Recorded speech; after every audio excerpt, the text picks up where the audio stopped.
On World News Tonight this Sunday, one of the world's greatest filmmakers has died. Will you stop, Dave? Tonight, we remember Stanley Kubrik's visual legacy. I am Werner von Braun. This motion picture was produced to enable you to experience more personally and vividly the most dramatic events of the Apollo 11 story. The pictures and sounds are real, recorded in real time, where the action really was. So, come with us. We are going to the moon. And I'm sure you've heard the rumors. The moon landing hoax? That's right. That the moon landing was fake. The moon landings all were fake. And I was the person who filmed it. You're serious, and okay. I'm serious. I'm dead serious.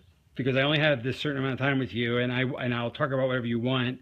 You know, this isn't some type of joke or no, it's not film within a film thing. Not a joke. Nope. Okay. The conspiracy theorists were right on this occasion. Why? I don't know about Paul McCartney's death, but this they were right about. Okay. Why in God's name would... I don't know what to ask you first. Why the hell, if you're telling the truth, why would you do it? Why are you telling me? I mean, what the... Don't you think it's important for people to know the truth? Yeah, yes, certainly. They had a massive fraud, an unparalleled fraud perpetrated against them. They should know. Okay. I mean, they're already suspicious of the government. They may as well have their suspicions confirmed. Okay. And justified. And this, why now? I mean, we're almost at the 30-year anniversary. What took so long? Why, if this is true, why? Well, I'll go into that. It has to do with personal... Okay. Evolution and influences. And, well, I'll go into that. Is that why you look a little haggard right now? Because you look a little worn, no offense. Well, also, yeah, because I haven't been taking care of myself too well. I've been drinking a lot, but... Is that because of the stress of this? Of course, stress, guilt, just conflict of all kinds. Wow, I mean, so you feel bad about this, clearly. I mean, this is not... I do feel bad about it. I also feel proud of it. It's a terrible conflict. Because you've pulled off one of the greatest hoaxes ever because of your... And because I made a film, if you want to call it a film, which I consider to be my masterpiece. And you can't take credit or even talk about it as You are now. I'm hereby taking credit for right, but you can't actually go out. You're doing when people see this, you'll be dead. Until 10 years. Right, or 15, yeah. After my death. So you can't talk to Roger Ebert about it. You know, does that frustrate you?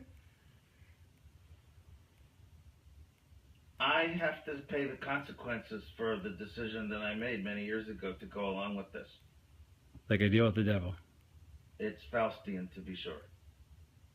And is that why you got such power in Hollywood? I mean, that would explain that.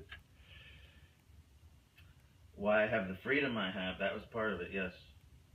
So they said, do this moon thing and we'll give you... When I made Spartacus, I didn't have this kind of freedom. Right. But I have it now.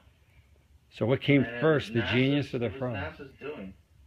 Well, what came first, the genius or the fraud? I mean, did the fraud enable the genius, or was the genius released Well, I'd like the fraud? to think the genius came first. Right.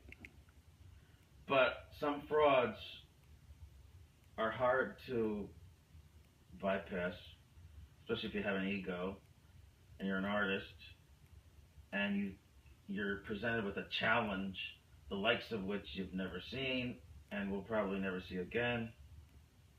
You don't even think of the morality of it. You're just completely swept away by the flattery of it and the juices inside you, which make you want to do it as the artist you are innately. You don't think of anything else. What a conflict. I mean, gosh, I can't imagine being presented with that opportunity. On one hand, I really would want to do it, but then I'd probably say, well, I'm committing a crime and lying and... It depends, but my guess would be No, you if you're good, you would do it. I discussed this with Levinson, Barry Levinson. Right. I discussed it with... Oh, he made Wag the Dog, right? Yeah. Yes. Spielberg, of all people, believe it or not, yes. So wait, Wag the Dog... Coppola, Scorsese, even Woody Allen I discussed. There isn't one of them who wouldn't do this. Right. And did that... So Barry Levinson must have been influenced by this whole... He must have known, so that's... Wag the Dog is about this whole idea.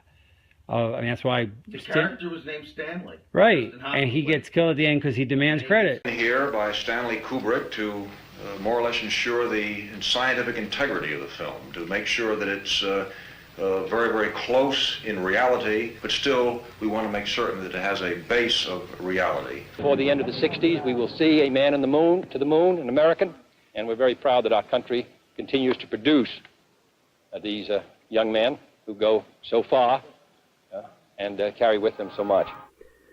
To put people on the moon and with enough fuel to enable them to return safely home to Earth requires a still larger and more powerful rocket, however. NASA, the National